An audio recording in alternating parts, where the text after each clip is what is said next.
नमस्कार साथियों, जय हिंद जय भारत। आप सभी का एक बार फिर से हार्दिक स्वागत है आपके अपने YouTube चैनल में। साथियों, आज हम आपके लिए एक बहुत बड़ी खबर लेकर आए हैं, क्योंकि कोई भी बात जो थोड़ी सी भी चलती है उसमें कहीं ना कहीं थोड़ी बहुत सच्चाई अवश्य होती है।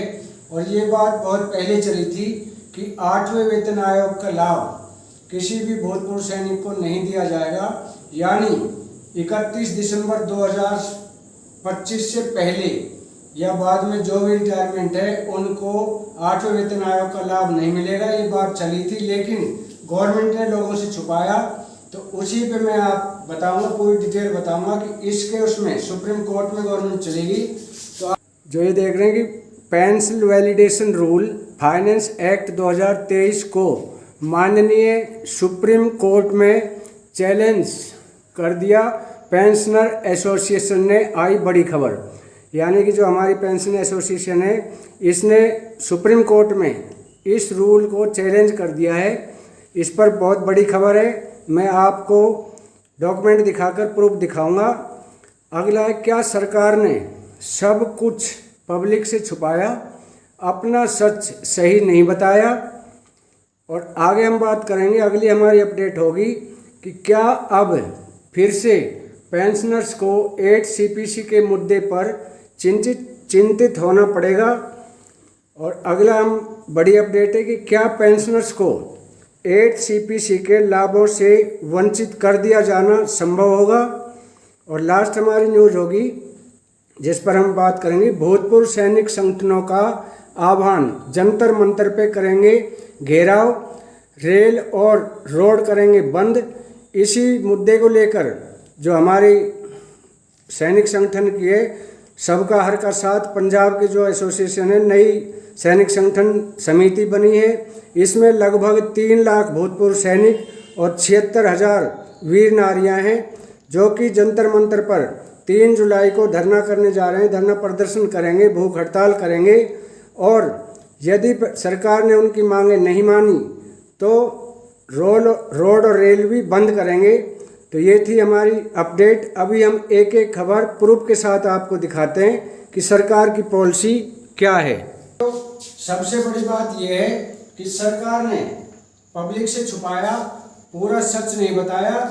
यदि यही बात थी सरकार इसके विषय में, जब भी इसकी चर्चा हुई, सरकार ने कहा कि ऐसा कुछ नहीं है, हम सभी को प्रॉफिट देंगे, 8वें वेतन आयोग का लाभ सभी को मिलेगा, everyone will be able to get the benefit of 8 CPC। लेकिन अगर ऐसा था तो सरकार ने क्या चालबाजी की, सरकार ने केस फाइल कैसे किया और सुप्रीम कोर्ट ने वो केस एक्सेप्ट कैसे किया। और उस पर एक तो सुनवाई भी होगी, लेकिन किसी को भी पता नहीं चलने दिया।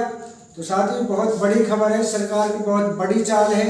सरकार ने हमें धोखे में रखा है, पूरा सच नहीं बताया है। और इसके ऊपर हमारे भारतीय सेना के कुछ ऑफिसर्स भी ऐसे हैं जिन्होंने यह कहा है कि जवान को पेंशन की आवश्यकता नहीं है। मैं वो वीडियो भी उस अफसर्स की दिखाऊंगा। उन्होंने कहा कि 1976 से पहले जवानों के लिए पेंशन का प्रावधान नहीं था। ऐसे भी अफसर्स हैं, उन्हीं अफसरों की वजह से ये हो रहा है। और भारत सरकार ने बहुत बड़ा धोखा किया है, केस फाइल करते हुए किसी को पता नहीं लगने दिया। और सुप्रीम कोर्ट ने भी ये केस एक्सेप्ट कैसे किया, ये हमारी समझ से बाहर है। तो उससे पहले मैं आगे बढ़ने से पहले, वीडियो में आगे बढ़ने से पहले उस अफसर्स की वीडियो दिखाना चाहता हूँ, उसकी ऑडियो दिखाना चाहता हूँ जिसने ये बोला है कि जवान को पेंशन की जरूरत नहीं है। बिल्कुल नहीं है, क्योंकि अफसर्स को हर चीज़ चाहिए। पेंशन भी अफसर्स को चाहिए, मैसाज भी अफसर्स को चाहिए, अच्छी फैसिलिटीज अफसर्स को चाहिए। जवान के ना घर है, ना बार है, ना बच्चे हैं। तो उस अफसर्स की वीडियो देखें, ऑडियो सुनवाऊंगा, सुने उसकी ऑडियो, उसने कितने गंदे उसके विचार हैं और क्या बोला है जवानों के बारे में, उसकी ऑडियो देखें। 1976 तक ऐसे पेंशनेबल सर्विस थी ही नहीं, तब भी जवान 7 साल के बाद रिलीज हो जाते थे और पेंशन तब उनको नहीं मिलता था। तो तब वो योजना थी, फिर पेंशनेबल हो गया, अब एक तीसरी किस्म की योजना आई है। तो उसमें हर्ज क्या है? वो लड़ने जा रहा है और ये सोचे कि यार मैं मरने के लिए आया हूँ क्या, मतलब या मुझे सिर्फ ऐसे ही ले लिया गया, मैं अग्निवीर जो है वो थोड़ा नीचे है, बाकी दूसरे ऊपर है। ये भी एक्सपेक्ट नहीं करती कि हमें मालूम है क्या सही है तो हम क्यों अपना ढिंडोरा पीटे। हमने जो करना था वो किया है। जिस पर बड़ा विवाद हुआ कि आपने शायद उस किताब में लिखा कि भाई अग्निवीर की जो योजना है वो सेनाओं को भी एक तरीके से उनके ऊपर लाद दी गई, या उनको भी तब पता चला कि ऐसा कुछ आ रहा है, जबकि सरकार का ये कहना है कि भाई सबसे डिस्कस करके ये हुआ था। वो जो एक्सेप्ट्स आए वो जैसे हमेशा कहते हैं वो एक्सेप्ट्स आउट ऑफ कंटेक्स्ट लिए जा रहे हैं, तो ये नहीं कि इसके बारे में चर्चा नहीं हुई थी, लेकिन दूसरे भी आर्टिकल आए हुए हैं कि इसके ऊपर 200-300 मीटिंग हुए, जो कि एकदम सही है, और ये डिस्कशन की बात है, अग्निवीर पर और डिस्कशन में फाइनल अग्निवीर आया, उसमें आपका भी इनपुट था? हाँ ज़रूर, हमारे सभी चीफ्स का इनपुट था। स्वर्गीय जनरल बिपिन रावत जो CDS थे उनके भी इनपुट थे। तो मेरा ये कहना है इसके ऊपर कि योजनाएं कई होती हैं और HR के जो पॉलिसीज़ हैं हर ऑर्गेनाइजेशन में वो बदली होते रहते हैं, तो बदलाव लाने में कोई हर्ज नहीं है। जिसके एक मेन जो इसके ऊपर टीका कर रहे लोग कि बदलाव क्यों किया, तो इसका मतलब यही नहीं कि हमेशा जो 200 साल से चल रहा है वही चलते रहो अगले 200 साल तक, वो सही अप्रोच। दुनिया बदल गई, वक्त बदल, दुनिया बदल गई। तो साथियों आपने ये ऑडियो देखा, इस तरह के अफसर्स भी हैं सेना में जो सिर्फ ऑफिसर्स का चाहते हैं। अगर ऐसा है तो सिर्फ ऑफिसर्स की भर्ती करो, जवानों की भर्ती सेना में करना बंद कर दो, क्योंकि अफसर्स को पेंशन भी चाहिए और अफसर्स को सारी फैसिलिटी चाहिए, जवानों को कुछ भी नहीं चाहिए। तो साथियों चलिए मैं अभी वो कोर्ट का फैसला दिखाता हूँ, वो लेटर दिखाता हूँ, जिसमें भारत सरकार ने चुपचाप से pension validation rule finance act 2023 को माने सुप्रीम कोर्ट में चैलेंज दिया था, तो उसका ये लेटर देखें। लेटर दिखा रहा हूँ जो माननीय सुप्रीम कोर्ट का लेटर है। तो सुप्रीम कोर्ट ऑफ इंडिया, तो सुप्रीम कोर्ट ने ये जो सुनवाई हुई है, वो जो जजमेंट है उसकी मैं आपको कॉपी दिखा रहा हूँ। तो इसमें सरकार ने मांग की थी कि जो भी भूतपूर्व सैनिक है 31 दिसंबर 2025 से पहले के रिटायरीज, उनको 8 CPC का लाभ नहीं दिया जाना चाहिए, वो इसके काबिल नहीं, मतलब एबल नहीं है। और उसके बाद 1 जनवरी 2026 के बाद जो भी सैनिक आएंगे, भूतपूर्व सैनिक जो भी रिटायरमेंट आएंगे, वो सभी वैलिड होंगे इसका लाभ लेने के लिए।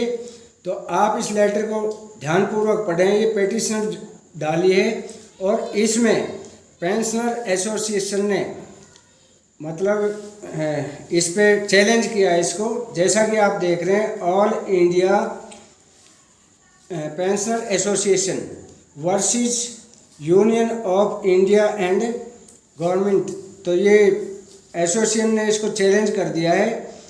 जो भी भारत सरकार ने ये जो नियम बनाया था, लेकिन कंफ्यूज में रखा, किसी को भी इन्होंने क्लियर नहीं बताया कि क्या हम कर रहे हैं क्या नहीं कर रहे हैं, लेकिन भ्रमित कर दिया, एक नोटिफिकेशन कर दिया कि 8वें वेतन आयोग को सभी को लाभ मिलेगा। तो आप ये कोर्ट का जजमेंट देख रहे हैं, इसमें एक सुनवाई हो चुकी है, आगे भी सुनवाई होनी बाकी है, लेकिन सरकार। अगली मैं जो आपको रिपोर्ट दिखा रहा हूँ, यूनियन ऑफ इंडिया ये रिपोर्ट है उनकी, उन्होंने इसको चैलेंज किया versus Indian government of India. तो इनके बीच चला, इसमें जैसा कि लिखा हुआ है कि 19/5/2025 को इसकी सुनवाई हुई, इस पे विचार किया गया और सैनिक संगठन ने इसको चैलेंज किया।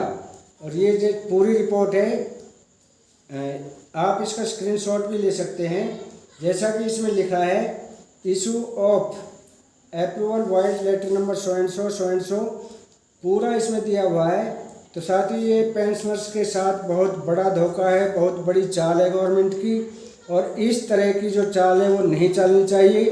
गवर्नमेंट ने पब्लिक को, सभी भूतपूर्व सैनिकों को धोखे में रखा, क्योंकि कोई भी बात जो भी चलती है वो झूठ नहीं चलती है, सच चलती है। उसमें थोड़ा बहुत सच जरूर हो सकता है, होता है, लेकिन कुछ लोग उसमें ऐड कर सकते हैं। तो लगभग 2 महीने पहले ये खबर सोशल मीडिया पे वायरल हुई और इसमें बताया गया कि जो भी भूतपूर्व सैनिक है उनको पेंशन का लाभ 8वें वेतन आयोग में नहीं दिया जाएगा।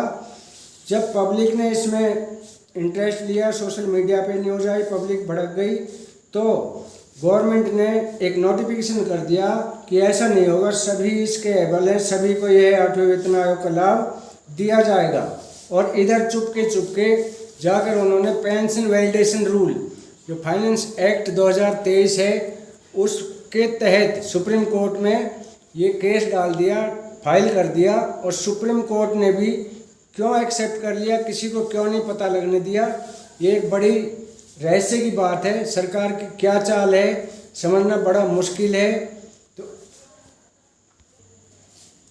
तो अगला साथी, क्या सरकार ने सब कुछ पब्लिक से छुपाया, अपना सच सही नहीं बताया? ये बिल्कुल सत्य है। साथ ही सरकार ने हमें धोखे में रखा, किसी को कुछ नहीं बताया और सब कुछ चुपचाप केस फाइल कर दिया सुप्रीम कोर्ट में। और इसी के ऊपर अब बहुत बड़ा जो एक बवाल होने वाला है, मतलब एक बहुत बड़ी जो हमारे भूतपूर्व सैनिक संगठन है उनका आह्वान है। ये पंजाब स्टेट में, अकेले पंजाब स्टेट में लगभग 3 लाख भूतपूर्व सैनिक और 76,000 वीर नारियां हैं। मैं आपको क्लिप दिखाऊंगा। उन्होंने आह्वान किया कि यदि सरकार ने इसमें 1 रैंक 1 पेंशन की जो विसंगतियां हैं उनको भी लेकर इस पर चर्चा होगी। यदि गवर्नमेंट इसकी मांगे नहीं मानती है तो बड़ा धरना प्रदर्शन होगा। उन्होंने कहा कि दोबारा संसद का घेराव होगा, रेल बंद होगी, रोड बंद होगा और हम अपने हकों के लिए लड़ते रहेंगे। We will fight for our right till death. उन्होंने कहा कि हम मरते दम तक अपने हकों के लिए लड़ेंगे। तो ये पंजाब की सैनिक संगठन एसोसिएशन है, सबका हरकत सबका साथ। इसकी मैं आपको एक छोटी सी वीडियो दिखा रहा हूँ किस तरह से जोश में पब्लिक। तो साथ ही भी फेसबुक के उत्ते पाई ही ਉਹਦੇ ਬਾਰੇ ਅਸੀਂ ਜਿਹੜਾ ਵਾ ਸੰਸਦ ਦੇ ਵਿੱਚ ਆਪਣਾ ਡਿਫੈਂਸ ਮਿਨਿਸਟਰੀ 'ਚ ਲੈਟਰ ਪਾਇਆ ਕਿ ਕੀ ਜਿਹੜਾ ਵਾ ਸਿਫਾਰਿਸ਼ ਕੀਤੀ ਗਈ ਆ ORP ਦੇ ਵਿੱਚ ਲਾਗੂ ਹੋਊਗੀ। तो उन्होंने सानू दिता है कि 300 ਤੋਂ 700 रुपए तक जवान का वाधा होगा। उस तो बाद अगर उत्थे जाके भुख हड़ताल से बैठे 4 रहे हैं तो 10 बंदे वध तो वध दिहाड़ी चुनते ही अपने जवान। अफसर वाले बंदे जनरल सुखबीर का टेंट लगा है तो 11 बंदा होंदा है, कोई आई जाता है कोई तुरी जाता है। तो साडे नाल 4 जने असीं भुख हड़ताल वाले बैठे हैं तो 8-10 बंदे सारी दिहाड़ी रोक आउंदे। पर फिर भी सरकार को ये थी आज की जानकारी अच्छी लगी हो तो वीडियो को लाइक शेयर और सब्सक्राइब करें ताकि हर अपडेट से हम आपको अतिशीघ्र अवगत करा सकें। तो आज के लिए इतना ही, कल फिर मिलेंगे इसी तरह की किसी नई व जानकारी लेकर। तब तक के लिए जय हिंद, जय भारत।